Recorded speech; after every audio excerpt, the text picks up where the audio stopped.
Alors, bonjour à toutes et tous. Je suis ravie de vous accueillir pour cette fin de matinée pour un webinaire sur le calendrier éditorial avec Geoffrey Leroy, à qui je passerai la parole juste après. Chaque semaine, la CCI Haute-Savoie, elle vous donne rendez-vous pour un programme de webinaires qui sont conçus et sélectionnés pour vous, pour les dirigeants d'entreprise, les salariés, les managers. L'objectif, c'est vraiment de vous accompagner dans cette situation de crise et dans le maintien de votre activité en vous proposant des solutions concrètes face à vos besoins, des thématiques qui sont utiles dès à présent. Et on va le voir juste après. Un expert sur le sujet, et ce matin, c'est Geoffrey Leroy de Canephora qui interviendra. Et puis, la réponse à toutes vos questions. Donc, vous l'avez vu, vous avez un petit système de chat. Donc, ce que je vous invite à faire, c'est de poser au fil de l'eau toutes vos questions. Comme ça, moi, je vais les recenser. Et puis, ce que je vous propose, c'est qu'à la fin, on gardera, à la fin de ce webinaire, on gardera un temps pour pouvoir y répondre. Donc, avant tout, je me présente. Je suis Alexandra Charmois. Je suis en charge de l'événementiel à la CCI. Donc, je suis présente notamment sur les réseaux sociaux. Donc, si vous voulez partager avec moi votre actualité, n'hésitez pas, j'accepterai volontiers cette mise en relation. Avant de rentrer dans le vif du sujet, je voulais vous rappeler que dans ce contexte, votre CCI, elle reste mobilisée au quotidien pour vous orienter vers les dispositifs existants. Donc, si vous avez la moindre question, n'hésitez pas. Il y a un téléphone unique, le 04 50 33 72 99 et un email. Voilà, on a une équipe qui est mobilisée et qui peut vous orienter et vous donner les réponses à certaines de vos questions. Allez, sans plus attendre, je vous propose qu'on aille directement laisser la parole à Geoffrey Leroy de Canephora. Je vous rappelle également que vous pouvez télécharger le PowerPoint qui se trouve dans les fichiers joints. Donc, je vais laisser maintenant la main à Geoffrey. Merci.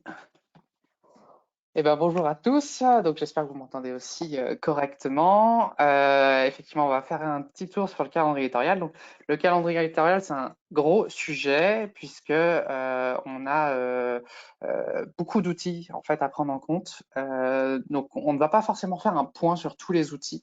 Je vous redirigerai vers une autre présentation que j'avais faite, donc justement qui découle en fait, sur lequel découle le calendrier éditorial. C'était faites votre communication et faites-le bien. Vous pouvez la retrouver sur mon LinkedIn. Je pourrais vous l'envoyer aussi. N'hésitez pas à me contacter. N'hésitez pas justement à vous connecter sur LinkedIn avec moi aussi. Je vous inviterai, je resterai en connexion avec vous volontiers. Je vous donne aussi mes contacts, mon adresse mail, mon numéro de téléphone. Donc surtout si vous avez des questions plus personnalisées que vous voulez poser après la conférence, après le webinar, ou vraiment passer un petit temps avec moi, une petite heure pour vraiment faire un tour d'horizon de votre communication, de ce que vous avez mis en place, de ce que vous souhaitez mettre en place, comment vous voulez le faire, est-ce que vous voulez le faire vous-même, est-ce que vous voulez l'externaliser, etc. N'hésitez pas à me contacter. Vraiment, je suis là pour vous conseiller, pour vous aider durant cette période, pour que vous puissiez mettre à plat votre communication correctement. Et donc, sinon, donc, je suis responsable web et fondateur de l'agence Canephora, dans laquelle on s'occupe d'accompagner les entrepreneurs à reprendre en main leur communication sur le web. Donc, comment ça se passe? On a toute la partie exécution, donc on crée des sites web, on fait du référencement naturel, de la rédaction web, de la publicité, du community management, mais on a aussi une grosse partie formation et accompagnement pour que vous-même, vous puissiez avoir la main sur vos outils et pas avoir forcément à externaliser toute votre communication. Donc, à prendre la main sur vos réseaux sociaux, notamment, c'est ce qu'on va voir aujourd'hui, votre rédaction web, votre site internet, etc. Le fait de faire en sorte que vous soyez le plus autonome possible et donc que votre communication devienne de plus en plus authentique. Pour faire votre calendrier éditorial qu'on verra donc sur la fin. La question c'est vers qui il faut communiquer. Donc votre cible, elle est super importante. Tout le monde va vous le dire à chaque fois qu'on va vous parler de communication, de marketing, on va vous parler de votre cible. Ça paraît un peu abstrait la cible, mais c'est vraiment important. La cible vers qui vous allez devoir communiquer. La question c'est vraiment qui faut-il intéresser, qui faut-il convaincre, qui faut-il fédérer. Et ça, vous allez le savoir. Comment vous allez le savoir? Vous allez le savoir soit avec vos précédentes campagnes de communication que vous avez fait, soit via vos événements, soit via les clients. Potentiellement, si vous avez un commerce, vous voyez vos clients tous les jours. Si vous êtes en B2B, vous allez devoir prospecter, vous les rencontrer. Et il faut vraiment prendre un peu de recul et observer qui sont ces gens avec qui vous discutez. Et essayer d'aller le plus loin possible dans les questions que vous posez sur eux pour vraiment les cerner au maximum. Déjà, qui il est, comment il est, qu'est-ce qu'il fait, comment il se tient, comment il se tient par rapport à vous, par rapport à votre produit. Qu'est-ce qu'il fait dans la vie, donc ça peut être de façon professionnelle ou non professionnelle, il faut aussi penser à ça, même si vous êtes dans le B2B, savoir sa profession c'est bien, mais qu'est-ce qu'il aime à côté, c'est aussi intéressant. Qu'est-ce qu'il aime dans la vie? À qui il fait confiance? Pareil, de façon professionnelle ou interpersonnelle. Qui l'influence? Donc là, on est vraiment dans une étape supérieure de qui il fait confiance, à qui il fait confiance. C'est vraiment les gens qui va écouter et qui va regarder. Qui l'influence? C'est des gens qui vont potentiellement lui dire, tiens, tu devrais acheter ce produit-là parce que ça va t'aider. Et là, en gros, ils vont le dire, OK, ça m'intéresse, donc je vais l'acheter. Qu'est-ce qui l'anime dans sa vie? Quelle est sa mission dans la vie? Quelles sont ses valeurs qui sont peut-être différentes de son métier, peut-être différentes de ses passions, mais qu'est-ce qui va l'animer? Qu'est-ce qui va faire en sorte qu'il va se lever le matin? Où consomme-t-il? Donc ça, c'est intéressant par rapport à votre produit. Aujourd'hui, est-ce qu'il achète votre produit? Est-ce qu'il achète un produit similaire? Et comment est-ce qu'il le consomme? Est-ce que il va le consommer immédiatement? Est-ce qu'il va le consommer plus tard? Est-ce qu'il va le consommer de façon virtuelle ou physique? Donc ça, c'est vraiment réfléchir à comment normalement il consomme votre produit, que ça soit chez vous ou chez un concurrent. Avec qui partage-t-il le produit? Potentiellement, votre produit, il va être utilisé par votre cible, mais aussi par des personnes annexes. Quel produit il utilise déjà? Est-ce qu'il a des produits qui ne sont pas forcément concurrents avec les vôtres, mais qui vont remplir des objectifs similaires? Et donc, potentiellement, il va falloir se dire, OK, il utilise ce produit-là, donc moi, il va falloir que je le remplace comme ça. Ou alors, peut-être qu'il utilise des produits qui vont fonctionner en synergie avec le vôtre. Et donc, vous allez pouvoir vous dire, tiens, mon produit, si je fais un partenariat avec tel autre produit, on va pouvoir augmenter nos ventes, en tout cas parler plus précisément à notre cible. Quel est son but dans la vie et quel est son objectif avec le produit? Pourquoi il va acheter votre produit? Est-ce que c'est une décision immédiate? Est-ce que c'est vraiment ça va lui changer la vie, etc.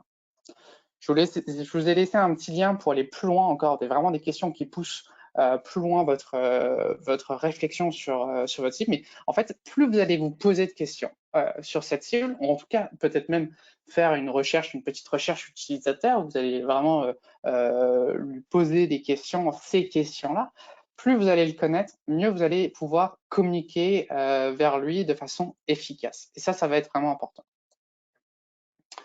Quand vous allez avoir un panorama en fait global de votre cible, de toutes les personnes que vous allez pouvoir cibler en termes de communication, il va falloir essayer de les catégoriser. Déjà, votre cible primaire, en fait, ça va être tous les clients potentiels, toutes les personnes qui vont potentiellement acheter votre produit. Et après, vous allez essayer de choisir le cœur de cible, votre cible à atteindre en priorité. Qui est-ce que c'est cette cible à atteindre, ce cœur de cible, cette cible à atteindre en priorité? Eh ben, c'est les personnes, vous savez, qui vont être ceux qui vont acheter le plus, ceux qui vont être porteurs des mêmes valeurs que vous et donc pouvoir diffuser votre marque, votre produit, en parler à des amis, devenir en fait des ambassadeurs. Et donc, généralement, on a un seul cœur de cible puisque on va adresser un ton, une forme de communication vers une seule personne. Mais ça ne veut pas dire qu'en discutant avec ce cœur de cible, vous n'allez pas discuter à la cible primaire. Vous allez vous rendre compte que potentiellement que vous avez des publicités on ne vous parle pas, ces publicités ne vous parlent pas directement à vous, mais par contre, vous vous dites, ce produit m'intéresse quand même. Donc, c'est pas parce que vous allez parler qu'un seul type de personne. Je pense par exemple les voitures, généralement, ils ultra ciblent leur voiture en disant, tiens, vous êtes jeune et actif et citadin. Et ben, ça ne veut pas dire que vous êtes peut-être jeune et actif, mais pas citadin, mais cette voiture va peut-être vous intéresser. C'est un peu l'objectif de la communication, c'est d'avoir une communication qui soit pertinente, la plus ciblée possible, mais de toute façon qui ne va pas exclure, vous inquiétez pas, ça ne va pas exclure les autres cibles. Et si c'est des exclus, c'est pas grave. C'est-à-dire que si vous excluez dans votre communication certaines personnes, c'est qu'elles ne correspondaient pas à votre produit. C'est-à-dire que c'est pas grave que vous ne lui ayez pas vendu ce produit-là, parce que de toute façon, elle n'aurait été potentiellement pas contente de ce produit-là, puisque c'est pas elle qui aurait dû l'acheter. Ensuite, vous allez réfléchir aux cibles secondaires. Les cibles secondaires, c'est les acheteurs non consommateurs. Donc, c'est les gens qui vont acheter généralement pour les cibles primaires ou le cœur de cible. Donc, ça va être les proches qui vont faire des cadeaux, ça va être peut-être les entreprises qui vont acheter pour leurs employés, ça va être peut-être des associations. Voilà. Essayez de réfléchir à qui pourrait acheter votre produit, mais de toute façon, on va le donner à quelqu'un d'autre. En tout cas, c'est quelqu'un d'autre qui va consommer. Et enfin, tout ce qu'on va considérer comme prescripteur, qui est souvent inclus dans la cible secondaire, ça va être les médias, les experts, les leaders d'opinion, les influenceurs, les distributeurs, les salariés. En gros, toutes les personnes qui vont pouvoir parler de votre produit. Ils ne vont pas l'acheter, ils ne vont pas le consommer, mais en tout cas, ils vont pouvoir en parler et diffuser votre produit, en tout cas la parole de votre produit ailleurs. Donc après ça, après avoir posé vos cibles, réfléchi à vos cibles, en tout cas déjà une première étape, on va devoir faire un tableau des actions. Ce tableau des actions, c'est pour comprendre, maintenant qu'on sait qui est notre cible, c'est qu'est-ce qu'ils vont avoir besoin. Comment on va leur communiquer précisément vers eux.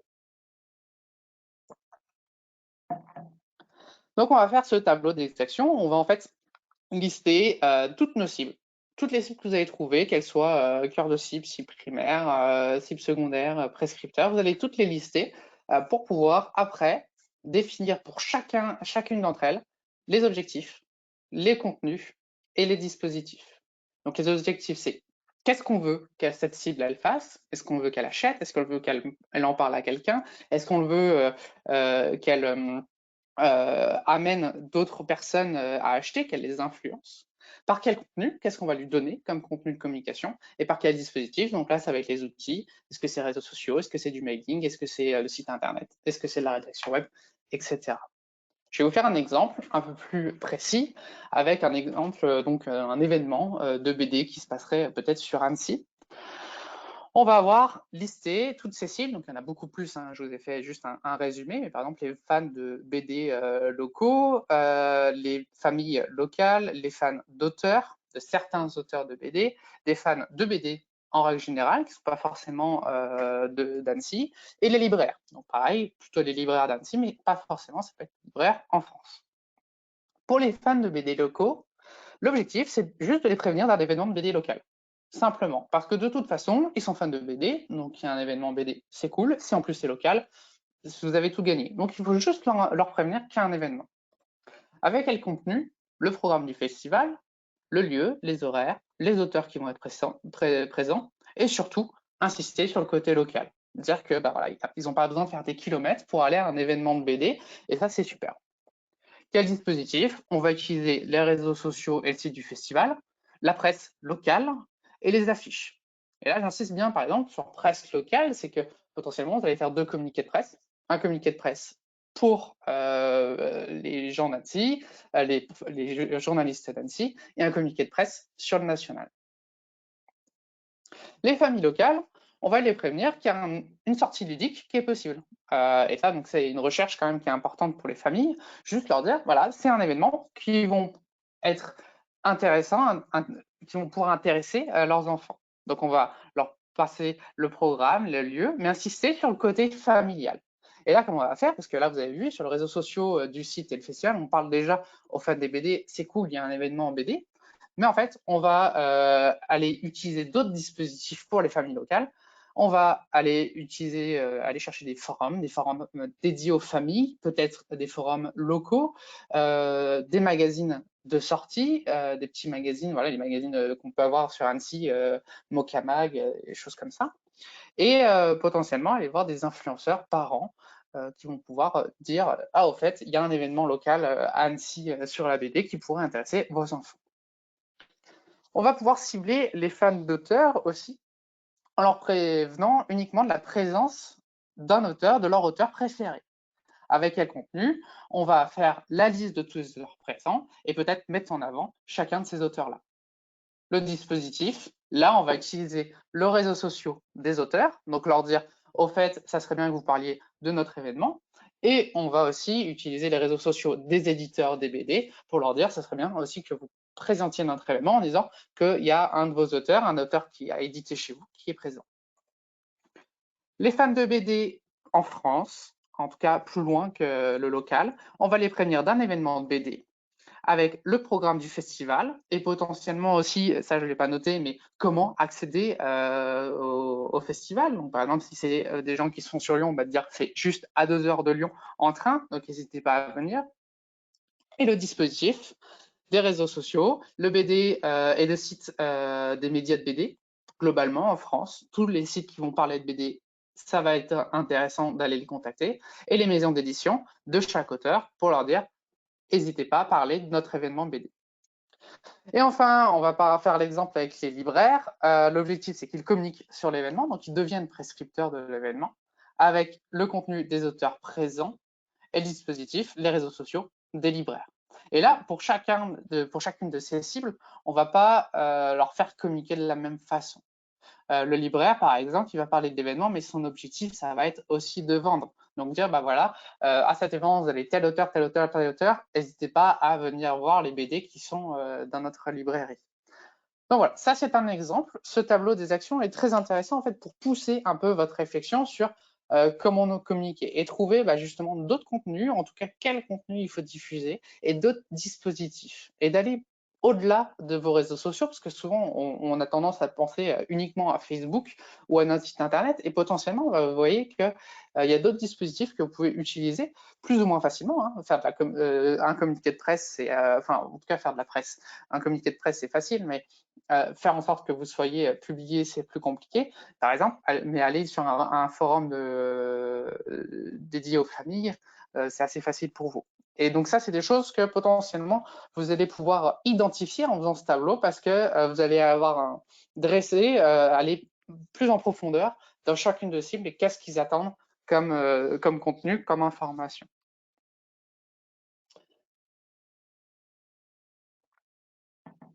Ce qui va être important aussi dans votre calendrier éditorial et dans toute votre communication, en fait, surtout sur les réseaux sociaux, surtout sur les réseaux sociaux, c'est de varier vos contenus. Varier les formats de contenu, donc ça va être les images, les vidéos, les textes. Varier le type de contenu. Est-ce que ça va être de la vente de produits? Est-ce que ça va être des citations? Est-ce que ça va être des interviews? On va aller dans le détail. Et varier aussi les plateformes de diffusion du contenu. De ne pas penser uniquement à Facebook, de penser justement à tous les outils que vous avez la possibilité d'utiliser. Et ça, quand on parle de plateforme de diffusion, on va le voir aussi, mais ça va être aussi votre blog, ça va être aussi un YouTube, ça va être aussi une newsletter. Tout ça, c'est des outils de communication qui vont pouvoir et devoir se retrouver dans votre calendrier éditorial. Et donc, je vous montre un petit tableau que je trouve assez fun, le tableau périodique de marketing de contenu, qui est assez complet. Donc, on ne va pas le regarder en détail, on va juste faire un point sur uniquement les formats, le type de contenu et les plateformes. Après, de toute façon, vous avez le PowerPoint, vous pouvez l'agrandir, vous aurez le détail de ce tableau périodique. Et on va tout de suite passer au format. Quels sont les types de formats que vous allez pouvoir retrouver? Les articles. Faire un article soit de blog, soit directement sur le réseau social. Par exemple, sur LinkedIn, vous pouvez faire des articles. Sur certains réseaux sociaux, vous pouvez faire des articles. Quelque part, quand vous faites juste un texte sur Facebook, c'est un article. C'est un article, c'est plutôt une publication texte, mais on peut le considérer comme un article. Les vidéos. Pareil, là, les vidéos, on va penser surtout à YouTube, à Dailymotion, mais aussi les vidéos, c'est uniquement sur Facebook. Peut-être faire une vidéo directement sur Facebook, directement sur Instagram. Les snaps, les stories, pardon, enfin les snaps aussi, mais les stories en vidéo, c'est des vidéos. C'est du contenu vidéo, c'est un format de contenu différent. Les images aussi sont très importantes sur les réseaux sociaux. C'est très visuel, surtout, je passe sur certains réseaux sociaux comme Instagram, où de toute façon, il va falloir faire des posts images. Les événements, pensez toujours à faire des événements physiques si c'est possible. Ramenez toujours votre communication qui va être numérique vers du réel. Toujours, essayez justement de faire un anniversaire, une inauguration, une présentation de produit, une conférence, des choses comme ça. Ça marchera toujours et en plus, ça vous fera du contenu en plus pour les réseaux sociaux. Les jeux, ça va être très bien parce que vous allez gagner énormément de visibilité. Par contre, ça va être souvent très peu qualitatif. C'est-à-dire que le risque des jeux, c'est de ramener des faux fans, donc des gens qui vont vous suivre pour uniquement jouer, mais par contre, qui vont plus jamais s'intéresser à vos contenus derrière. Donc faites attention à vos jeux. Les jeux, c'est vraiment bien pour faire vraiment de la visibilité et gagner des fans, etc. Mais vous risquez de perdre en qualité. Moi, je vais toujours vous conseiller, il vaut mieux avoir une base de fans de 100 personnes qui vont vous suivre et qui vont être à fond derrière vous, plutôt qu'une base de 1000 personnes où en fait personne ne lit votre contenu, ne le partage ou ne s'intéresse à ce que vous dites. Les livres blancs, qu'est-ce que c'est? En gros, c'est des formats e-book. En gros, c'est des articles très très longs, très très complets, où vous allez aller dans le détail sur les services que vous proposez, surtout si vous faites un service. En gros, par exemple, je pourrais ce webinar derrière le transformer en livre blanc où je mets tout dans un PDF pour vous donner ces informations. Le but du jeu, là, ça va être de récupérer des mails en disant ah, ce livre blanc vous intéresse, et ben inscrivez-vous à notre newsletter et on vous envoie ce livre blanc. Les webinars, donc c'est ce qu'on est en train de faire aujourd'hui, faire en sorte que vous fassiez des conférences, mais en non présence, enfin en ligne. Ça peut être aussi des fois des webinars uniquement pour présenter votre produit. Ça peut intéresser des gens juste de dire inscrivez-vous à votre webinar et on va faire un tour de notre produit qui peut vous intéresser. Le format email, donc faire une newsletter. Donc là, on va peut-être en avoir deux, effectivement. Un email classique, un email texte qu'on va utiliser plutôt pour du B2B. Et un email newsletter, on va le designer, faire en sorte qu'il soit joli. On va plutôt utiliser pour le B2C. Alors, j'utilise B2B, B2B, B2C, excusez-moi. Donc, B2B, c'est business to business, donc d'entreprise à entreprise. Et B2C, business to consumer, donc d'entreprise à consommateur.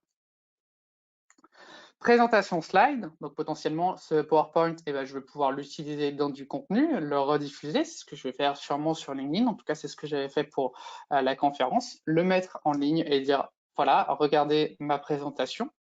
Des infographies, donc le tableau périodique de contenu que vous avez juste derrière, c'est une infographie, c'est de mettre des informations en images. Des imprimés, faire en sorte qu'on puisse télécharger, utiliser du contenu à la maison. Un communiqué de presse, donc là que vous allez diffuser effectivement la presse, mais qui peut vous servir comme contenu pour les réseaux sociaux. Une application, donc là on commence à rentrer un peu plus dans le complexe, mais potentiellement si vous créez un outil applicatif que vous laissez gratuit ou non, mais en tout cas vous utilisez, ça fait du contenu pour vos réseaux sociaux. Les MOOC, alors les MOOC, qu'est-ce que c'est? C'est du format d'apprentissage, c'est des cours en ligne à distance que vous pouvez faire un peu comme vous le souhaitez, souvent en format vidéo de cette façon. Donc là, par exemple, si je veux aller un peu plus loin dans ce marketing de contenu, je pourrais vous faire un cours en ligne et ça s'appelle un MOOC. Donc des outils, hein, c'est pas forcément des applications, mais on revient un peu dans la même idée que les applications. Créer un outil que vous allez pouvoir laisser gratuit, ça va vous faire du trafic, ça va vous faire des gens qui vont venir et être intéressés par votre contenu. Et social, donc ça va être tous les réseaux sociaux. En gros, ça va être le contenu réseaux sociaux que vous allez pouvoir faire en plus, en dehors de tout ça, qui va être disponible sur les réseaux sociaux. Donc, réfléchissez déjà dans ces formats-là, vous allez pouvoir vous rendre compte qu'un même sujet, vous allez pouvoir le décliner en plusieurs formats. Demain, vous faites un témoignage d'un de vos clients. Qu'est-ce que vous pouvez faire? Témoignage article, une interview écrite en article, témoignage vidéo, vous le mettez face cam, vous lui posez des questions, il répond à ces questions. Qu'est-ce que vous pouvez faire aussi? Vous pouvez le mettre dans un emailing, vous pouvez le mettre au sein d'un communiqué de presse, c'est des exemples. Mais voilà, de pas hésiter à pousser un peu votre réflexion en vous disant, tiens, ce contenu-là, ce que je veux dire là, je veux le décliner de plusieurs façons. Et si vous le déclinez de plusieurs façons, par exemple, ce témoignage, revenons sur le témoignage que vous faites en témoignage vidéo, eh ben, n'hésitez pas à faire le témoignage vidéo que vous allez publier sur vos réseaux sociaux, mais à le transcrire en texte que vous allez publier sur votre blog ou sur votre site internet dans 3 mois, 6 mois, et le republier sur les réseaux sociaux en format texte. Pourquoi vous allez faire ça? Parce qu'en fait, c'est deux formats différents. Peut-être les gens, ils vont s'intéresser peut-être aux vidéos et pas au texte, et inversement, les gens qui vont s'intéresser au texte ne vont pas forcément s'intéresser aux vidéos. Et peut-être que votre publication vidéo n'a pas été visible sur certains clients, mais votre publication article va l'être plus et va mieux buzzer, mieux fonctionner. Donc, n'hésitez pas à réfléchir et à pousser un peu dans vos formats. Dans type de contenu, les types de contenu que vous allez pouvoir faire, pareil, en fait, on a toujours tendance à penser à vendre notre produit, à dire bah tiens, je vais mettre en avant mon produit. Ok, c'est bien, mais il faut d'abord donner du contenu à vos clients. Il faut donner avant de recevoir. Donc, n'hésitez pas à donner un maximum de contenu et à parler de votre produit. Quelque part, on va respecter la règle du 80-20. Donc, vous allez parler de votre produit, en tout cas vendre votre produit 20% du temps. Et 80% du temps, qu'est-ce que vous allez faire? Vous allez parler d'autre chose qui va entourer votre produit, entourer votre secteur d'entreprise, de votre secteur d'activité, entourer votre entreprise, montrer ce que vous faites en interne, etc. Donc, parlez 80% du temps de choses autres et 20% du temps de votre produit uniquement. Et là, qu'est-ce qu'on va avoir comme type de contenu? Des tutoriels, des interviews, des quiz, des critiques, un texte d'expertise, vous allez pousser un peu plus loin votre idée, des tests de votre produit, tests de produits annexes, une définition, des questions, une foire aux questions par exemple, des ressources annexes, la productivité, comment vous gérez votre productivité en interne, un glossaire, une galerie, des tips, donc des astuces, du link baiting, donc des liens partenaires, des liens partenaires avec d'autres sites internet, des divertissements global. Mettre un mème d'un chat, c'est du divertissement. Des données que vous allez peut-être avoir récupérées sur votre entreprise, sur votre secteur, une réflexion, des bonnes pratiques, un débat avec d'autres experts, des modèles, une analyse, des théories, classements, compte rendu, mode d'emploi, études, témoignages, études de cas, recherche, inspiration, publicité, démos, statistiques, tendances, opinions, fiction, teasing, reportage, newsjacking, sondage et checklist. Newsjacking, je reviens juste dessus, c'est quand vous utilisez une actualité qui est présente actuellement et faire en sorte de l'utiliser pour vendre votre produit. Je vais revenir sur l'exemple que j'aime bien sur le Super Bowl. Il y a eu une coupure d'électricité il y a quelques années et il y a eu du newsjacking. Certaines marques ont utilisé cette actualité fraîche pour faire du contenu. Et je pense par exemple à Dyson qui a dit « Excusez-nous, on a aspiré toute la lumière du Super Bowl ». Voilà, ils ont utilisé une actualité pour la contrecarrer et l'utiliser pour. Donc, vous voyez, il y a plein de types de contenus. Donc là aussi, je vous laisserai, hein, vous allez pouvoir l'étudier et vous poser, vous dire, OK, pour mon activité, pour moi, ce que je dois vendre, est-ce qu'un tutoriel, c'est possible? Oui, non, sur quel sujet? Est-ce que c'est un tutoriel sur mon produit en tant que tel ou est-ce que c'est un tutoriel sur un produit annexe qui vont pouvoir utiliser mes utilisateurs? Est-ce que je vais pouvoir faire une interview?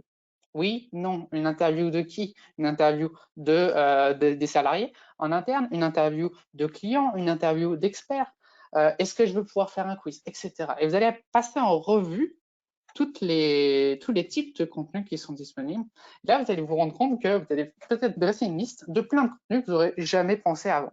Parce que, pareil, comme je vous le disais tout à l'heure, en type de contenu, on va surtout penser à vendre notre produit et on va rarement aller autour et pousser un peu plus notre réflexion. Donc, ce tableau de marketing, ce tableau périodique de marketing de contenu, si vous l'étudiez en détail, vraiment faire point par point, vous allez pouvoir trouver des choses, trouver des bonnes idées. Et enfin, les endroits hein, où vous allez pouvoir, les outils, vous allez pouvoir les diffuser, ils vont être variés. Le site internet, donc quand on va, vous voyez, les sites internet, juste en dessous, il y a blog. Site internet, c'est plutôt, est-ce que peut-être il faut faire une page service? peut-être, tout à l'heure, on voyait le type de contenu question. Eh ben, on va peut-être faire une page foire aux questions. Et vous allez rajouter du contenu, donc il ne va pas être peut-être diffusé sur les réseaux sociaux, mais en tout cas, vous allez rajouter du contenu qui va être intéresser votre cible. Un blog, donc, crée des articles soit d'actualité récents sur votre secteur, soit des articles de fond, d'expertise qui vont pouvoir utiliser ce qu'on va appeler des articles froids, parce qu'en fait, ils vont pouvoir être réutilisés dans 6 mois, 1 an, ils auront la même qualité. Et donc, pareil, toujours à destination de votre cible. Réfléchissez, qu'est-ce que veut votre cible? Ne faites pas des articles sur n'importe quoi, ne faites pas des articles parce que ça vous intéresse, faites des articles parce que ça va intéresser votre clientèle. Des microsites, potentiellement, vous allez peut-être vous dire, tiens, j'ai mon site internet qui parle de tous mes services, de tous mes produits, mais peut-être que je fais un microsite uniquement pour un produit, uniquement pour un service, uniquement pour un événement, et rajouter du contenu. Des médias offline, donc toujours penser quand même, c'est pas parce que vous faites du online qu'il faut oublier le offline, donc le hors ligne. Allez, faites des affiches, faites des flyers, faites de la presse, faites des événements. Alors, pensez à tout ce qui est possible ailleurs, en dehors, qui vont aussi vous ramener du trafic sur votre site internet, sur vos réseaux sociaux. On va pouvoir voir tous les réseaux sociaux, Facebook, Twitter, alors Google Plus n'existe plus, LinkedIn, Viadeo, Instagram, etc. Là, pareil, on voit WhatsApp, Snapchat, tous les supports de community management, tous les réseaux sociaux qui sont possibles. Peut-être, il ne faut pas vous concentrer que sur Facebook, il faut peut-être aller plus loin. Je pense Pinterest, c'est un bon exemple. Souvent, on a tendance à oublier Pinterest alors qu'il l'utilise dans énormément de secteurs. Et Pinterest a un gros avantage. Quand vous passez 15 minutes, une demi-heure, 1 heure à créer du contenu sur Facebook, votre publication elle va vivre pendant une journée, 2 journées max si vous avez de la visibilité, des gens qui cliquent, qui commentent, qui partagent. Sur Pinterest, quand vous passez 15 minutes, une demi-heure, 1 heure à créer du contenu, ce contenu va vivre 3 ans, 6 ans, 1 an, et va pouvoir, enfin 3 ans, pardon, 3 mois, 6 mois, 1 an, et va pouvoir vous ramener du trafic sur le long terme. Et donc, ce contenu va vivre beaucoup plus longtemps. Et sur Pinterest, on pense que c'est uniquement pour de la déco ou de la mode. Eh ben, il y a quand même pas mal de contenu autre que la déco et la mode. Donc, la première étape, c'est peut-être d'aller voir sur Pinterest ce qui s'y passe sur votre secteur d'activité. Peut-être que vous allez pouvoir vous positionner dessus. Donc, là encore, je vais vous laisser derrière regarder, mais vous avez plein de formats de contenu. Donc, peut-être que tout à l'heure, je reviens sur toujours le témoignage, l'interview, le témoignage que vous allez faire en vidéo. Donc, vous allez peut-être vous poser cette vidéo sur YouTube. Vous allez aussi peut-être la poser sur Facebook. Vous allez peut-être la poser sur votre site internet. Votre contenu texte que vous avez fait, vous allez peut-être la mettre sur un blog. Vous allez peut-être la rediriger sur Twitter. Vous allez peut-être le remettre sur LinkedIn. Et ce contenu texte, vous allez peut-être vous dire, je vais en faire une image avec mon texte dedans, la photo du client en disant qu'il est super content, mettre des petites étoiles. Vous allez faire une image que vous allez poster sur Instagram. Donc là, vous avez vu ce même contenu-là que vous avez fait, vous l'avez publié, vous l'avez fait de différents types, ce même format de contenu, vous l'avez fait sur différents types de contenus et vous allez publier sur plusieurs plateformes différentes. Le but du jeu, en fait, c'est de créer du contenu que vous allez pouvoir multiplier et passer peut-être un peu plus de temps. Au lieu de passer, allez, admettons 1 heure à faire une publication différente à chaque fois, passer 2 heures à faire 5, 6, 7 publications différentes sur plusieurs supports différents, sur plusieurs plateformes différentes que vous allez pouvoir diffuser et donc optimiser un maximum votre temps. Le but du jeu, c'est vraiment de rentabiliser le temps que vous passez à chaque fois que vous faites du contenu. J'espère que tout ça c'est clair. N'hésitez pas à poser des questions. On y reviendra tout à l'heure. Et là encore, on pourra se revoir aussi par téléphone, par visio, pour aller plus loin dans votre réflexion quand vous aurez posé tout ça. Et maintenant, on vient un peu de pourquoi vous êtes venu. Le calendrier éditorial, donc il va devenir votre nouvel ami dans la création de contenu. Et on va directement passer sur l'outil. Donc vous verrez, je vous ai laissé un template de calendrier éditorial que vous allez pouvoir réutiliser chez vous.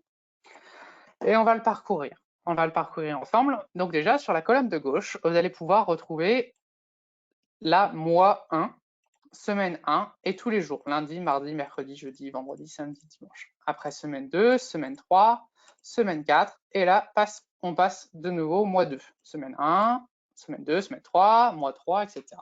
Là, je me suis arrêté à 3 mois, donc un trimestre, mais vous pouvez le faire sur une année, si vous le souhaitez. Vous pouvez le faire aussi sur un seul mois. La question, le but du jeu, ça va être de créer du contenu qui va être régulier et potentiellement de le faire. Vous allez créer du contenu sur 3 mois qui va être différent sur 3 mois. Et puis après, vous allez réutiliser cette régularité, la même typologie de format dans 3 mois. Donc, admettons, le lundi de semaine 1 du mois 1, vous allez faire un article sur un secteur d'activité, un article expert sur le secteur d'activité, et ben dans 3 mois, on va retrouver de nouveau cet article le lundi de semaine 1 sur une expertise, donc qui sera une autre expertise, mais en tout cas sur cette idée-là de faire une expertise. Je vous montrerai des exemples tout à l'heure, un exemple B2B, un exemple B2C pour ça. Sur chaque case, vous allez voir, lundi, on va avoir des colonnes qui vont être différentes. Donc, peut-être que vous allez avoir des événements qui vont être en ligne. Donc, vous allez dire où se trouve votre événement, en quoi consiste l'événement. Peut-être que vous allez rajouter des détails supplémentaires sur l'événement qui vont vous servir sur le contenu. Rédaction web, vous allez peut-être faire de la rédaction web, vous allez peut-être faire des newsletters, vous allez peut-être avoir un Facebook, un Instagram, un Twitter, un LinkedIn et un Pinterest ici. Et donc là aussi, là c'est plutôt exhaustif, mais n'hésitez pas, par exemple, si vous avez un Snapchat, à rajouter Snapchat. Si vous voulez séparer votre contenu sur Instagram, les publications sur Instagram, de vos publications dans les stories d'Instagram, n'hésitez pas à rajouter des colonnes. N'hésitez pas surtout à les supprimer, c'est-à-dire que si vous n'avez pas de Twitter, si ça ne correspond pas à votre cible, ça n'a pas d'intérêt d'être sur Twitter, n'hésitez pas à supprimer cette colonne. Et donc, comment ça fonctionne précisément? Vous allez poser sur votre calendrier éditorial des réflexions sur le contenu que vous allez faire plus tard. Donc ici, moi, j'ai déjà posé, donc là, c'est un exemple pour Canifora, en fait, quelque part. J'ai posé un webinar. Donc là, je sais que mardi de semaine 1 du mois 1, donc là, on va dire que c'est avril. Vous n'êtes pas obligé de mettre le mois, parce que le but du jeu, c'est de le répéter. Mais on va avoir un webinar sur le site internet, comment faire son site internet, et c'est avec la CCI. Pourquoi je me dis avec la CCI? Parce que potentiellement, sur les réseaux sociaux, je vais pouvoir les citer, citer la CCI, citer Alexandra Charmois, pour pouvoir faire un peu plus de visibilité. Je vais avoir aussi, en gros, dans rédaction web, donc là, dans les événements, je reviens, j'ai aussi prévu une conférence en semaine 3 sur le calendrier éditorial avec les CCI. J'ai aussi prévu sur la rédaction web que sur le site internet, il y ait un article qui soit publié toutes les semaines, le mercredi. Donc ici, je vais avoir un article sur pourquoi rédiger régulièrement, ici sur les avantages des réseaux sociaux sur les TPE, ici comment faire de l'inbound marketing, etc. Donc je sais déjà que tous les mercredis, je vais avoir du contenu. Et donc ça, si je répète ce mois, ce calendrier éditorial d'un mois sur l'autre, parce que là, vous voyez, je l'ai fait que sur un mois, mais le mois prochain, je sais que je vais avoir à repositionner des articles. Je sais qu'ils vont être publiés le mercredi, parce que j'ai décidé que c'est le mercredi et je ne vais pas y bouger. Par contre, je vais changer les thèmes. Effectivement, ici, là, c'est pourquoi rédiger régulièrement. La fois suivante, ça sera autre chose. Je vais avoir aussi décidé de mettre une newsletter, d'envoyer une newsletter toutes les semaines. Le lundi, tous les lundis, j'envoie une newsletter. Donc ici, je vais avoir le prochain webinar, puisque c'est quand même une actu fraîche, donc je veux quand même dire, il y a un webinar qui se passe demain, ça peut vous intéresser. J'ai mis en détail, attention, c'est demain, donc miser sur l'urgence, pensez à le faire, déjà pas le publier à 17h, mais plutôt le matin, pour pouvoir dire, attention, c'est demain. Et la semaine d'après, jeudi, je vais parler des derniers articles publiés. Donc, dans ces derniers articles publiés, on va voir peut-être pourquoi rédiger régulièrement, mais aussi l'article de mercredi d'avant. Et sur LinkedIn, là, on va avoir un contenu un peu plus régulier. Et là, moi, j'ai décidé de les publier tous les lundis, mercredis, vendredis, la semaine 1, et la semaine 2, les mardis et jeudis. Semaine 3, lundi, mercredi, vendredi. Semaine 4, mardi, jeudi. Pourquoi j'ai décidé de faire ça? en fait, c'est pour tester. Là, je vais tester plusieurs jours. Donc, je vais dire, je vais tester le lundi entre 8h et 10h et la semaine 3 entre 6h et 8h. Je vais tester le mercredi entre 12h et 14h et je vais tester en semaine 3 entre 8h et 10h.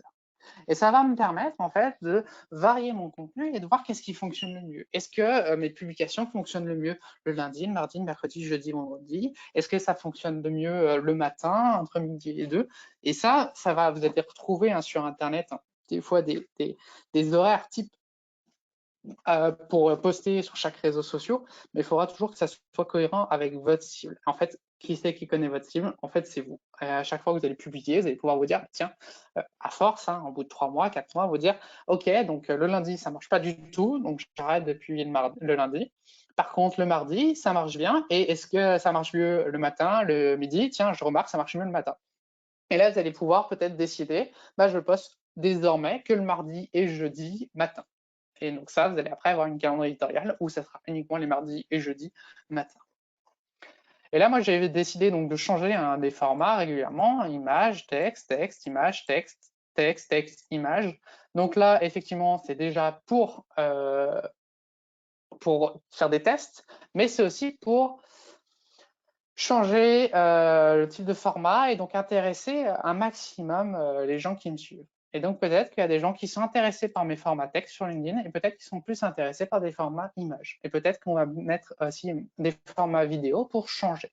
Il faut changer régulièrement votre format pour pouvoir toujours les engager, pour pouvoir toujours les intéresser et faire en sorte que soit vous allez intéresser les gens qui sont intéressés par les images et pas les textes, mais même les gens qui sont intéressés par les textes, dire tiens, ça change aujourd'hui, il a posé une image. Personne va penser ça typiquement, mais inconsciemment, potentiellement, vous allez voir que vous allez créer du contenu différent et donc ça intéresser de façon différente les gens. Et après, là, je vais aller dans le détail. Qu'est-ce que je fais? Je vais parler du webinar qui va se passer. Donc, j'ai dit jeudi, mais c'est mardi. Hop, voilà, je fais ça tout de suite. Le mercredi, je vais faire un texte et ça sera un billet d'humeur. Le vendredi, je vais faire un texte et je vais rediriger vers mon article que j'avais fait juste avant. La semaine d'après, je vais faire un témoignage. Le jeudi, un texte qui va rediriger vers l'article, etc. Et là, vous voyez que je vais utiliser le contenu que j'ai fait ailleurs. J'ai fait du contenu rédaction web, mais je ne vais pas le laisser vivre tout seul. Je vais aller un peu plus en profondeur dans ce contenu-là et dire, tiens, je vais l'utiliser, ce contenu que j'ai fait, pour en faire un texte ici où je vais faire de la rédaction. Et dans Pinterest, là, je vais miser plutôt sur la régularité, où je vais poster tous les 2 jours. Donc, on s'en fout un peu de si on poste lundi, mardi, mercredi. Je vous ai dit, vu que c'est des publications qui durent dans le temps, le but, c'est juste d'être régulier, de créer du contenu souvent. Et je vais avoir 3 types. Pro tips, réalisation, derniers articles, pro tips, réalisation, derniers articles, c'est toujours la même chose. Et donc, à chaque fois, je vais pro tips, donc dire, là, je vais faire une petite image qui va donner des informations sur comment on cherche un mot-clé pour le référencement naturel. Le dimanche, je vais dire, faire un petit pro tips, une petite image où je vais dire comment utiliser les balises méta dans le référencement naturel. Je vais mettre aussi des images réalisation, nos dernières réalisations, notre dernier site. Le dernier article, pareil, faire une image qui va rediriger vers l'article qu'on a rédigé, donc ici, pourquoi rédiger régulièrement. Faire en sorte que le temps que vous allez passer dans chacune du contenu, ça va être utilisé quelque part et ça va fonctionner en interaction entre la rédaction, la newsletter, le LinkedIn, le Pinterest, c'est fonctionner vraiment en synergie entre tous ces outils, tous les outils que vous allez mettre en place. Et faire en sorte que vous optimisiez un maximum votre temps et que ça soit cohérent et que vous allez pouvoir proposer toujours aussi du contenu différent. Le fait de faire un calendrier éditorial et de mettre du contenu différent à chaque fois, pareil, vous allez intéresser, donner du contenu différent. Si vous parlez toujours des produits, au bout d'un moment, les gens ils vont se lasser. Si vous allez parler une fois du webinaire, une fois faire un billet d'humeur, une fois un article, une fois un témoignage, vous allez intéresser les gens de façon différente et toujours renouveler l'intérêt qu'ils ont pour vous. Et donc ça, quand j'ai fini ce mois 1, soit je me repose un jour, je dis tiens, j'arrive en semaine 4, on est en fin du mois, là on est le 28 avril, donc il faut que je pense à mon mois de mai. Et donc qu'est-ce que j'ai comme événement? qu'est-ce que j'ai comme rédaction web de prévu, qu'est-ce que je peux faire comme newsletter qui vont être en lien avec mes événements, en lien avec ma rédaction web, qu'est-ce que je fais comme publication LinkedIn par rapport à ce que je vous ai montré tout à l'heure, le tableau du marketing de contenu, etc. Et quand vous allez faire ça, le fait de faire un calendrier éditorial, ça va en fait vous libérer l'esprit. Au lieu de vous dire, tiens, je vais publier, je sais pas, vous vous êtes mis un objectif, vous avez publié tous les mardis et vendredis, c'est bien, sauf que vous allez vous retrouver le mardi, bon, ok, je dois faire une publication, qu'est-ce que je fais, sur quoi je le fais, je sais pas, est-ce que je fais une image, est-ce que je fais un texte, en fait, vous allez vous retrouver à pas savoir quoi faire. Le fait de vous poser une bonne fois pour toutes sur les types de les formats que vous avez, les types de contenus que vous allez pouvoir faire, le détail, etc., ben en fait, ça va être plus simple. La seule chose que vous allez vous faire, quand vous allez arriver, vous dites, OK, je publie le lundi. Lundi, qu'est-ce que j'ai à publier? OK, je dois faire une newsletter sur le prochain webinaire. OK, je dois faire une publication sur LinkedIn pour parler du webinaire aussi. Et je dois faire une image sur Pinterest. Deuxième exemple que je vais passer un peu plus rapidement, mais c'est pour vous montrer qu'en fait, vous pouvez en faire ce que vous voulez de votre calendrier éditorial. Hein. Après, vous voulez être approprié, vous allez pouvoir le modifier et vous dire, bah, moi, en fait, je veux pas publier, je veux poster la même chose sur Facebook qu'Instagram. Vous faites un relais en fait automatique, vous allez publier sur Instagram, il va y avoir un relais automatique sur Facebook. Donc, ça va être la même publication. Donc, ça, c'est un vrai calendrier éditorial qu'on a fait pour un client. Et vous allez vous dire, bah voilà, le lundi, entre 14 et 16 heures, je vais parler des plats du jour de la semaine en images. Le mercredi, je vais faire une vidéo de la cuisine, parce que c'est pour un restaurant. Moi, j'ai oublié de vous mettre le contexte, mais vous avez compris, je pense. Le vendredi, on va faire une image où on va parler des after-work. Le dimanche, on va faire une photo d'un membre de l'équipe. Et en détail, on rappelle qu'on est fermé le dimanche, pour pas que les gens ils se disent, tiens, bah, je vais aller manger ce midi à ce restaurant-là, alors qu'en fait, il est fermé. Et ça, on va le varier, mais vous allez remarquer qu'en fait, tous les lundis, à chaque fois qu'on a une publication de lundi, donc on a décidé de poster tous les 2 jours, parce que le plus important, c'est d'être régulier, fixez-vous une régularité. Dites-vous, OK, je poste tous les 2 jours, je poste tous les 3 jours, je poste tous les jours, mais restez régulier.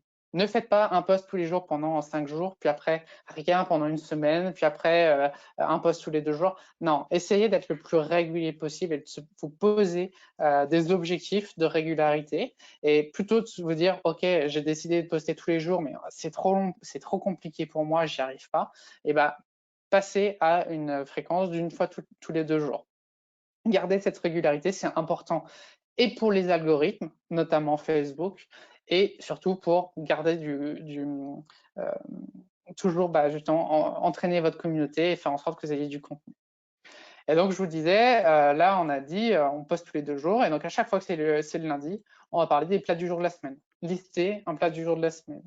On va voir aussi potentiellement des mardis, des plats du jour de la semaine, on va le faire le matin. Et ça, d'un mois sur l'autre, quelque part, ce calendrier éditorial, il ne va pas changer. C'est-à-dire qu'on va se dire, là, on est fin avril, on va passer au mois de mai, donc je sais que lundi prochain, je dois faire les plats du jour de la semaine, le mercredi, faire une photo de la cuisine, le vendredi, faire une image de l'afterwork, etc. Mais en juin, qu'est-ce qui va se passer? Eh ben, on va repartir sur ce calendrier éditorial du mois 1 et on va faire un roulement. Mais juin, ça sera celui-là, juillet, ça sera ce mois-là, août, ça sera ce mois-là, etc. Et ça ne changera pas. Globalement, ce qui va changer, c'est peut-être que vous allez avoir des événements exceptionnels que vous n'allez pas avoir prévus sur votre calendrier éditorial. Comment vous faites dans ces cas-là? Eh ben, vous supprimez un de vos contenus. Admettons, vous savez que la semaine 2, le vendredi de semaine 2, vous allez avoir un événement. Eh ben, peut-être que vous allez vous dire, cette semaine-là, exceptionnellement, je ne vais pas faire une photo du plat du jour, mais je vais te faire une photo qui va parler de l'événement qui va se passer le lendemain. J'espère que c'est clair. Je vais vous parler aussi d'une autre petite chose que vous allez pouvoir ajouter dans votre calendrier éditorial, en tout cas faire en sorte de créer du contenu, rajouter une sorte de contenu, c'est les marronniers. Alors, les marronniers, qu'est-ce que c'est? C'est des événements en fait, qui arrivent chaque année. Vous savez déjà qu'ils vont arriver. Noël, la Saint-Valentin, les vacances, la rentrée. Ça, c'est des marronniers. Vous savez que ça va arriver. C'est très utilisé, par exemple, dans les JT, hein, surtout le JT de 13 heures de Pernod.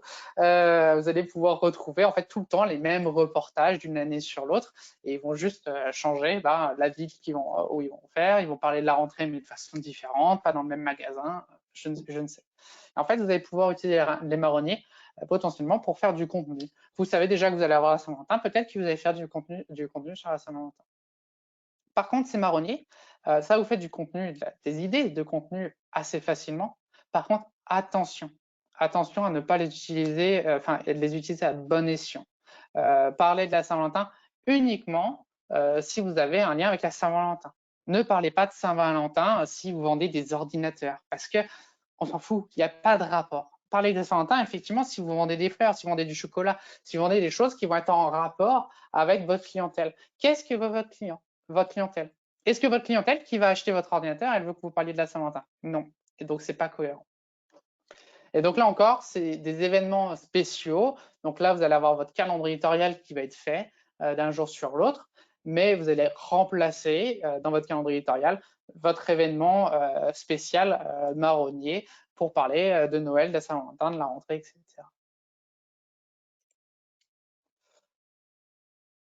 Donc tout ça, hein, ce template, vous allez avoir la possibilité de l'avoir. N'hésitez pas à le copier, à l'utiliser pour vos propres campagnes. Et les exemples qui sont là juste pour vous donner des idées et savoir comment on va les utiliser. Je vais vous proposer aussi de faire un template graphique pour avoir des publications qui vont être reconnaissables. Je vous donne deux exemples. TEDxAnnecy, c'était un template qu'on avait fait. Donc, à chaque fois qu'on faisait une publication, on le faisait de cette typologie-là. On faisait un encadré avec le logo en haut, on mettait du texte dedans avec une image derrière. Et ça permettait en fait d'un coup d'œil de comprendre que c'était une publication de TEDxAnnecy et de donner des informations qui étaient très utiles, comme le samedi 25 mars 2017, donc la date et le lieu. Autre idée de template graphique, c'est Pantone, qui a fait ça pendant un certain temps sur leurs réseaux sociaux. À chaque fois, il prenait une image et il déclinait cette image en couleur que vous voyez au centre, en couleur Pantone.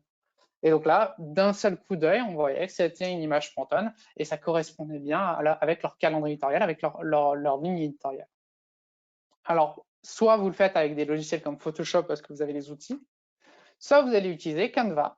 Canva qui va vous proposer justement de pouvoir faire des publications graphiques, enfin des réalisations graphiques assez simplement, assez ludiquement. Hein. C'est un très bon logiciel pour ça.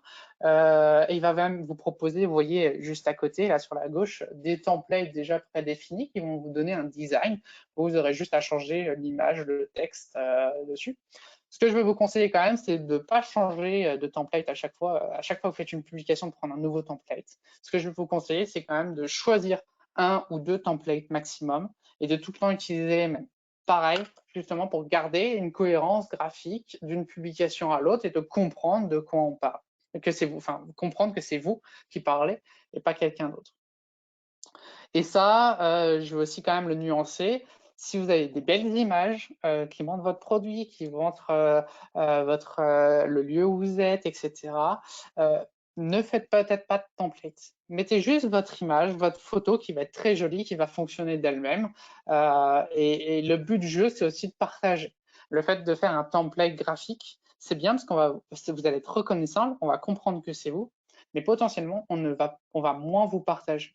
Et je vais vous donner un exemple justement pour les restaurateurs où on va mettre ce template, un template graphique pour parler des plats du jour. Par contre, quand ils montrent une réalisation d'un de leurs plats, ils montrent la dernière pizza qu'ils ont fait et que c'est une jolie photo, et ben je leur dis, mettez pas de logo, mettez pas de template, mettez juste cette photo-là sur Instagram. Pourquoi? Parce qu'elle va mieux fonctionner si on ne met pas de logo, si on met juste une belle image, que si on mettait, si on le designait de façon très protocolaire, très business. Et programmer, ça va être la dernière chose que je vais vous dire. Vous avez fait votre calendrier éditorial, vous savez quoi poster, quand poster. Et bien là, optimisez votre temps et faites plusieurs publications d'un coup. Ici, dans l'exemple que je vous avais donné du restaurant, quasiment presque 95% du contenu qui est là, on peut le faire en avance. C'est-à-dire qu'en une fois, en une après-midi, une journée, je peux faire tout le contenu de mon mois. Je sais déjà les plats du jour qui vont sortir dans mon mois parce que c'est déjà prévu en avance. Je peux déjà faire des vidéos de la cuisine parce que j'ai des plats à la carte qui ne changent pas et donc faire une vidéo de dressage. Je peux déjà faire une image pour rappeler les afterwork qu'on va faire. Je peux déjà faire le contenu du membre de l'équipe. Et donc ça, vous allez le traiter en lot, faire tout le contenu et les programmer. Et ça, vous avez soit les outils de base, par exemple Facebook vous permet de programmer, soit vous allez trouver des outils gratuits par exemple, pour programmer sur Instagram, pour programmer sur Twitter, pour programmer sur Pinterest, vous avez des outils gratuits. Mais en tout cas, c'est vraiment important de programmer ces publications pour ne pas avoir à vous embêter à le faire tous les jours. Donc il y a des choses qui vont être plus compliquées, par exemple vous n'allez pas forcément pouvoir taguer. Je sais qu'on peut par exemple publier sur LinkedIn, mais ce qui fonctionne bien sur LinkedIn, c'est de faire des tags, de faire des hashtags, et ça, on ne va pas pouvoir le faire avec tous les outils de programmation. Donc, c'est pas possible à chaque fois d'être calé à 100%, mais en tout cas, utiliser les outils de programmation va vous permettre de gagner énormément de temps. Je vais vous proposer donc plusieurs outils qui sont tous identiques en termes de fonctionnalité. Il y en a qui sont mieux ou moins bien, mais ça va dépendre de vous. Loomly, Agorapulse, tout de suite, Buffer, je les ai tous testés. Ils sont tous bien dans leur fonctionnalité. La problématique, c'est qu'ils sont payants. Donc forcément, mon chouchou, ça va être Agorapulse, qui est le plus cher, mais en tout cas, c'est le plus complet. Il est vraiment assez incroyable en termes de fonctionnalité. Par contre, Buffer est très bien, Tweet est très bien, Loomly est très bien. Et donc, ces petits investissements, 15 euros, 25 euros par mois, va être vraiment intéressant pour pouvoir programmer sur plusieurs plateformes en même temps. Et donc, vous allez avoir la possibilité, tout à l'heure, je reviens encore sur l'exemple de l'interview, vous allez faire une interview en image, vous allez faire votre témoignage en image, et bien cette image, vous allez pouvoir la programmer en une fois sur Instagram, sur Pinterest, sur Facebook, et leur donner même des jours de publication différents. Dire, bah voilà, je publie sur Instagram le lundi de la semaine prochaine, je publie sur Facebook le jeudi dans 3 semaines, et je publie sur Pinterest dès maintenant. Et donc, je vous ai dit tout à l'heure, vous allez aussi avoir des outils gratuits pour chaque réseau social. Donc, la problématique, c'est qu'il va falloir faire réseau social par réseau social la programmation. En tout cas, ça vous fait des économies et ça vous permet d'avoir des informations programmées en avance gratuitement. Voilà, donc j'ai terminé. On va passer aux questions tout de suite. Alexandra va pouvoir me dire, mais surtout, n'hésitez pas à m'envoyer un mail, à m'appeler, à ce qu'on se cale une visioconférence pour qu'on puisse parler en détail de votre calendrier éditorial, de votre communication. Merci beaucoup Geoffrey. Je vais essayer de rebrancher ma caméra. Je dois dire que j'ai eu quelques petits soucis de son de mon côté. Alors, j'ai quelques questions. Alors, j'ai beaucoup de remerciements déjà. Merci à vous. Et j'ai une question également par rapport à Facebook, ou comment en fait on peut atteindre les professionnels, travailler une communication en B2B et faire connaître son activité avec sa page pro. Effectivement, pour le coup, ça va dépendre du secteur d'activité. Donc là, si vous pouvez mettre en commentaire vite le secteur d'activité, ça peut être intéressant pour que je puisse être pertinent. Mais effectivement, pour les pros, on va plutôt cibler du LinkedIn. Facebook n'est pas oublié, on ne va pas oublier Facebook pour le professionnel, mais on va d'abord prioriser le LinkedIn avec votre profil perso. Faire en sorte que vous devenir un référent sur votre secteur, un référent de votre produit et faire du social selling.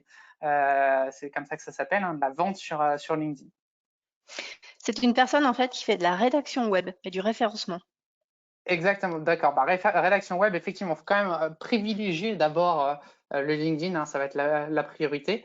Après, on ne va pas oublier le Facebook parce qu'on se rend compte de toute façon que les professionnels, forcément, ils sont sur Facebook en tant que particulier et ils s'intéressent de plus en plus aux publications pro. Aujourd'hui, Facebook est en perte de vitesse, on a de moins en moins de publications d'amis, on a de plus en plus de publications de pages. Donc, il y a son épingle à tirer et son épingle à tirer.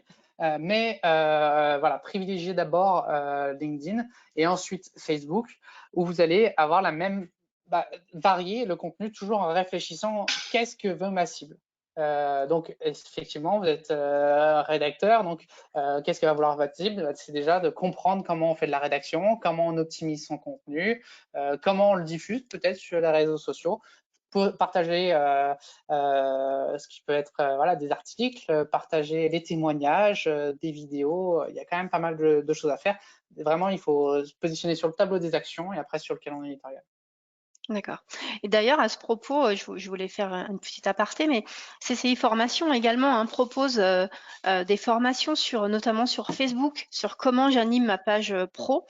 Donc, si vous êtes intéressé, n'hésitez pas à mettre un petit commentaire et puis je vous donnerai un peu plus d'informations sur ce point-là.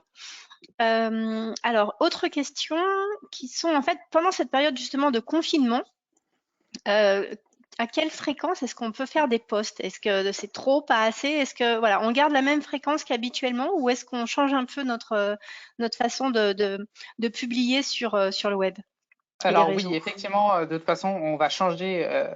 Vous avez prévu peut-être un calendrier éditorial. Et ben là, pour la période de confinement, vous allez faire un calendrier éditorial spécial confinement. Et là, la question, ça va pas être forcément la fréquence, ça va être là encore quel est le contenu que vous allez pouvoir partager. Donc effectivement, est-ce que peut-être que votre calendrier éditorial que vous avez fait avant, le contenu est toujours pertinent aujourd'hui? Et donc là, dans ce cas-là, je vais vous dire, ne changez pas la fréquence. De toute façon, aujourd'hui, tout le monde effectivement est sur les réseaux sociaux. Donc, de toute façon, il y a trop de communication aujourd'hui. Quand vous allez sur LinkedIn, on est submergé et vous allez avoir des portées qui sont moindres que d'habitude.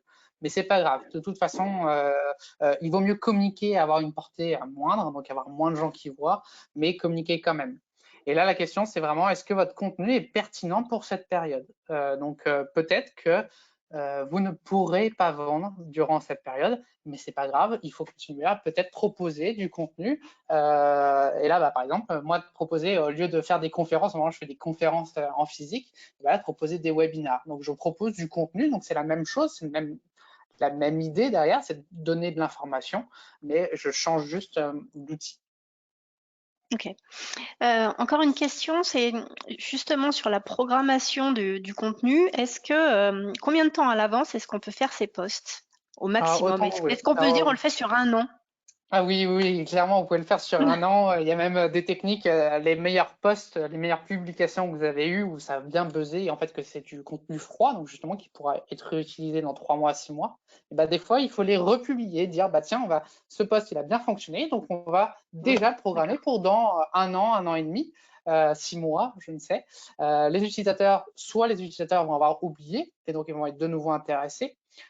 Soit vous allez toucher de nouvelles personnes, des gens qui n'étaient pas fans à l'époque, en tout cas vous allez buzzer d'une façon différente.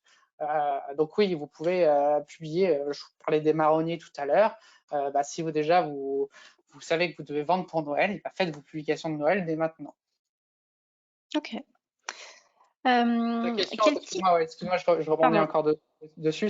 La question, c'est sur les événements frais. Effectivement, vous allez peut-être pouvoir publier donc sur 6 mois d'avance. Par contre, vous allez vous dire, ah ma mince, il y avait un événement que j'avais pas prévu. Et là, il faudra non pas rajouter des publications par rapport à ce que vous avez fait, mais les remplacer. Toujours garder cette régularité. Vous avez décidé de publier tous les 2 jours. Gardez cette régularité. Donc, de supprimer un des posts, ou alors de le déplacer dans 6 mois pour remplacer et parler de votre événement qui va être plus frais. Ok. Quel type d'article est-ce qu'on peut mettre pour démarrer sa page pro sur LinkedIn? N'importe quoi. Non, les types d'articles, ça va être effectivement parler de votre service, parler de ce que vous vendez. Tout à l'heure, je vous montrais les billets d'humeur. Et juste de parler de votre expérience d'entrepreneur. Je vois des publications sur comment les gens vivent le confinement. Je vois beaucoup de publications sur des gens qui disent, et je vais en faire une aussi sur les gens qui disent, il y en a marre des webinaires, il y en a trop. Oui, il y en a trop. Oui, il n'y a que ça à faire de toute façon. Non, mais voilà, vous pouvez vraiment parler de n'importe quoi. La question, c'est aussi que ça vous intéresse et que ça intéresse votre clientèle, en tout cas vos prospects, vos clients. Et ça, vous allez le voir avec le temps. Vous allez vous dire, tiens, ce genre de publication fonctionne mieux que d'autres. Après, voilà, il va falloir essayer quand même de varier. Si c'est une nouvelle page LinkedIn, de varier votre contenu. Déjà pour intéresser votre prospect client de façon différente, mais aussi de comprendre qu'est-ce qui fonctionne. Et pas hésiter aussi à mettre des articles de concurrents, hein, enfin en tout cas des articles intéressants de personnes si ça intéresse vos clients, ça va être intéressant. Même si c'est des concurrents, c'est pas un problème. Ok. Et est-ce que quand on a un contenu texte, est-ce qu'il Je t'entends plus.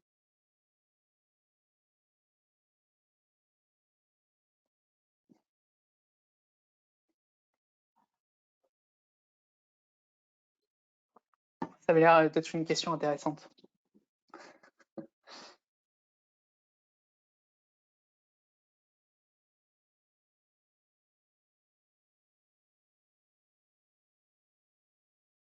On a perdu Alexandra.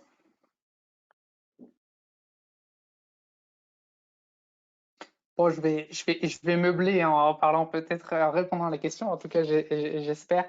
Par rapport au contenu texte sur LinkedIn, le contenu texte sur LinkedIn fonctionne très bien.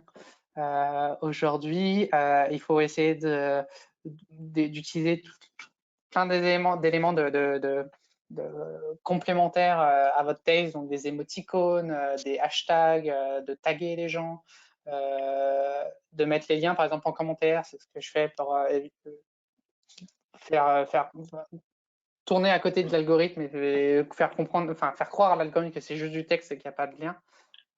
C'est des contenus comme ça que vous allez pouvoir faire et de le varier d'une fois à l'autre, mettre du texte de temps en temps et de mettre des images de temps en temps et mettre des vidéos de temps en temps. Là encore, déjà pour vraiment engager l'algorithme à dire regardez, je fais du contenu différent, c'est intéressant, mais engagez aussi vos utilisateurs avec du contenu différent. Est-ce que tu peux me donner la question? Ah, la connexion est revenue, c'est bon? Est-ce qu'on m'entend? Super, ouais, c'est bon, moi Ouais, je ok. t'entends. Bon, merci. Est-ce qu'un contenu texte est adaptable en l'état sur l'ensemble des réseaux ou bien est-ce qu'il y a vraiment des spécificités par média? Effectivement, on va faire du contenu qui va être différent pour chaque média. Par exemple, le contenu texte sur LinkedIn va fonctionner très bien. Par contre, il va très mal fonctionner sur Facebook. Et donc, on va lier notre contenu texte sur Facebook, par exemple, avec une image. Sur Instagram, par exemple, on va pouvoir mettre du contenu texte, mais il faut vous dire que ce contenu texte a très peu de chances d'être lu, puisque Instagram, c'est un réseau social uniquement, enfin quasiment uniquement pour voir le contenu du contenu image, et donc il va peut-être falloir mettre du texte sur votre image. Donc voilà, effectivement, on va devoir varier hein, d'une publication à l'autre et d'un réseau social à l'autre et faire du contenu différent. Et c'est aussi à ça que sert le calendrier éditorial. Peut-être que vous allez vous remarquer qu'il y a du texte, vous allez faire du contenu qui va être identique sur Facebook, Instagram et je sais pas Twitter. L'exemple de Twitter est un bon exemple par rapport à du texte. Effectivement, vous allez pouvoir mettre 1300 caractères, il me semble, sur LinkedIn. Par contre, vous allez pouvoir en mettre que 280 sur Twitter. Donc, vous n'allez pas faire la même contenu sur Twitter et sur LinkedIn. Donc, oui, il faut vraiment l'adapter pour chaque réseau social. Ok, eh bien, écoutez, c'est noté. Juste quelques petites précisions avant qu'on se quitte. Je vais reprendre l'écran. Hop.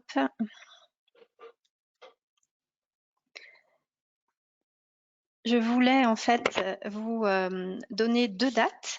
Demain, on abordera la publicité, les campagnes publicitaires donc sur Google. Et puis jeudi, pareil, à 11h, hein, comme ce matin, on parlera d'efficience avec des outils collaboratifs. Je voulais également faire un petit point. Pour le moment, c'est pas encore en ligne, mais et merci Geoffrey d'en avoir parlé. Sachez qu'on aura un webinar sur Pinterest et ce sera jeudi prochain, donc le 7 mai. Donc il sera très prochainement accessible et vous pourrez vous y inscrire. Ce webinar, vous pourrez le revoir en replay, j'imagine, d'ici demain. Il sera accessible sur le site CCI. Si toutefois vous avez la moindre question, vous ne parvenez pas à y accéder, vous me faites un petit mail. ou sur les réseaux sociaux, n'hésitez pas. Donc voilà. Je vais lancer un sondage. Normalement, ça doit marcher. Tac. Et on va vous poser une question qui doit être, voilà, est-ce que ce webinaire a répondu à vos attentes? Donc, je vous laisse y répondre. Et puis, je vous invite également à partager les thématiques que vous souhaitez voir traitées sur les semaines, les jours à venir. Hein. L'idée, c'est vraiment d'être au plus près de vos besoins, de vous apporter des solutions. Donc, n'hésitez pas, si vous avez une thématique où vous trouvez qu'aujourd'hui, vous manquez d'informations, eh bien, on pourra imaginer pouvoir le traiter dans les semaines à venir. Donc, je vous laisse donner votre avis sur les thèmes. Je vous laisse répondre au sondage. Je voudrais remercier également Geoffrey pour cette intervention. Merci beaucoup. Merci. Pour ce temps consacré au calendrier éditorial. C'était vraiment très concret. Donc là, vous avez plein d'astuces pour démarrer, plus d'excuses. Et